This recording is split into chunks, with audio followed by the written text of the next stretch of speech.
Ukraine के लिए दो महाशक्तियों अमेरिका और रूस के बीच तलवारें खिंची हुई हैं। रूस ने जंग की तैयारी के तहत यूक्रेन की सीमा पर तमाम हथियार उतार दिए हैं और ऐसा इसलिए क्योंकि ये सिर्फ यूक्रेन के खिलाफ तैयारी नहीं है, बल्कि तैयारी का स्तर इतना बड़ा है जिसमें नेटो के सदस्य देशों समेत यूरोपियन यूनियन पर भी फोकस है। लेकिन दूसरी तरफ अमेरिका ने अभी तक खुद को एक दायरे में ही रखा है जिसमें यूरोप में मौजूद अमेरिकी सैन्य बेस अलर्ट पर है और आधुनिक हथियार वहीं तैनात हैं जिन्हें वक्त आने पर यूक्रेन डिप्लॉय किया जाएगा। इसके अलावा फौरी राहत देने के लिए अमेरिका ने अपना मिसाइल भंडार भी यूक्रेन के लिए खोल दिया है। लेकिन अब सवाल यह है कि क्या रूस अपने हथियारों के दम पर अमेरिका और नेटो से टकरा पाएगा?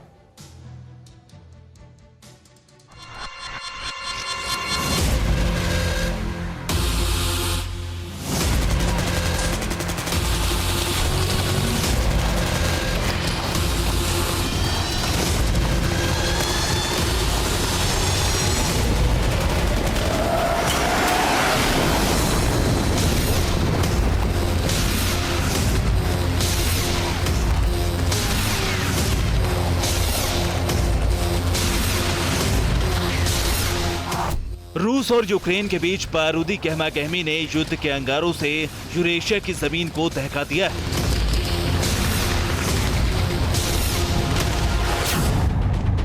एक तरफ रूस अड़ गया है तो दूसरी तरफ अमेरिका एक्शन में आ गया है।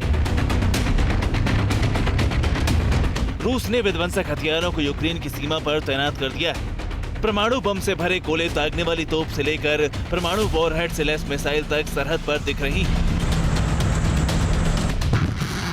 जिससे पूरा यूक्रेन और यूरोप दहशत में दिखाई दे रहा है। इसीलिए अमेरिका ने इस खौफ का असर घटाने के लिए कुछ ऐसा किया जिसने रूस को और ज्यादा नाराज कर दिया। अमेरिका की कार्रवाई थी रूस के खिलाफ यूक्रेन के लिए अपना मिसाइल भंडार खोलना। अमेरिका ने 300 जेवलिन मिसाइल यूक्रेन भेज दी। अमेरिकी एंटी टैंक जेवलिन मिसाइलें मैन पोर्टेबल हैं। मिसाइलें कंधे पर रखकर फायर की जा सकती हैं।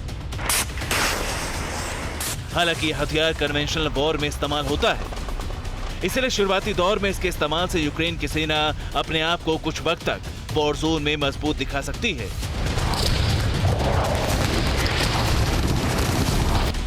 लेकिन रूस के प्रलयंकारी हथियार के सामने इस मिसाइल के भरोसे टिके रहना नामुमकिन है।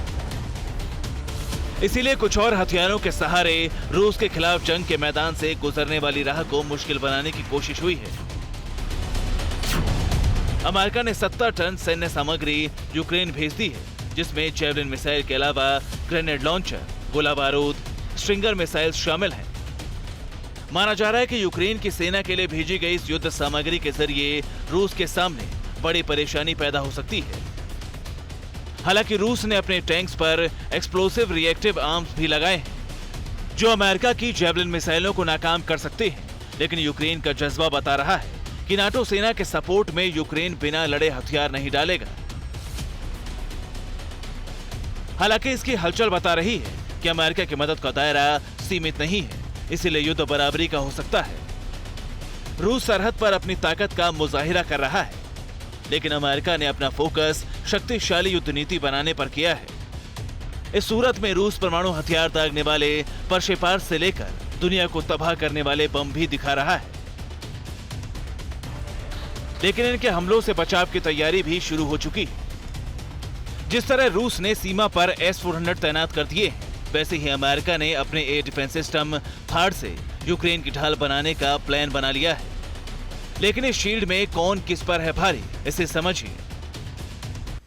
अमेरिका का terminal high altitude area defence यानी थार्ड 1000 किलोमीटर तक हवाई हलचल की जानकारी देने में सक्षम है। वहीं S-400 सबसे advance long range surface to air defence system है। थार्ड बैलिस्टिक मिसाइल मार गिराने के लिए डिजाइंड है। लेकिन रूस का S-400 एयरक्राफ्ट, क्रूज और बैलिस्टिक मिसाइल गिराने में सक्षम है। अमेरिकन थार्ड में सिंगल स्टेज रॉकेट इंजन का इस्तेमाल किया गया है, जबकि रूस के S-400 डिफेंस सिस्टम में मल्टी लेयर मिसाइलें शामिल हैं। थार्ड सिस्टम बैलिस्टिक मिसाइलों को उड़ान की शुरुआत में ही गिरा सकता है, वहीं S-400 दुश्मनों के जमीनी ठिकाने भी तबाह कर सकता है। American system hit to kill तकनीक पर काम करता है, जबकि रूसी सिस्टम 4 अलग अलग रेंज में एक साथ काम करता है। इसके अलावा थार्ड 150 से 200 किलोमीटर की ऊंचाई तक मिसाइल नष्ट कर सकता है। इसके मुकाबले S-400 400 किलोमीटर तक 36 टारगेट एक साथ हिट कर सकता है। यानी डिफेंस सिस्टम को बीच में रखकर रूस और अमेरिका के बीच मुकाबला हो तो रूस अमेरिका पर भारी पड़ता है। लेकिन मुकाबला सिर्फ सुरक्षा का नहीं है बल्कि हमले के क्षेत्र में भी है, जिसमें अमेरिका और रूस फिर टक्कर में खड़े होते हैं, जिसमें एक तरफ अमेरिका का रैप्टर है तो दूसरी तरफ सुखोई 35। हालांकि इन दोनों विमानों की कोई तुलना नहीं है, लेकिन इन्हें युद्ध क्षेत्र में उड़ाने वाले पायलट्स के कौशल पर जेट का परफॉर्मेंस पता चलता है। इसके अलावा जंग के लिए अमेरिका और रूस के बीच टक्कर होगी सैन्य बेस पर, क्योंकि एक तरफ रूस ने सरहद पर ही जमीन, समंदर और पानी के अंदर बेस बना रखे हैं तो दूसरी तरफ अमेरिका ने भी यूरोप में अपने ठिकाने बना लिए हैं। इनमें ज्यादातर ठिकाने नाटो के सदस्य देशों में हैं। Bureau report, TV9 Bharatvarsh. अड़ी सोमवार से शुक्रवार शाम 6 बजे सिर्फ TV9 भारतवर्ष पर।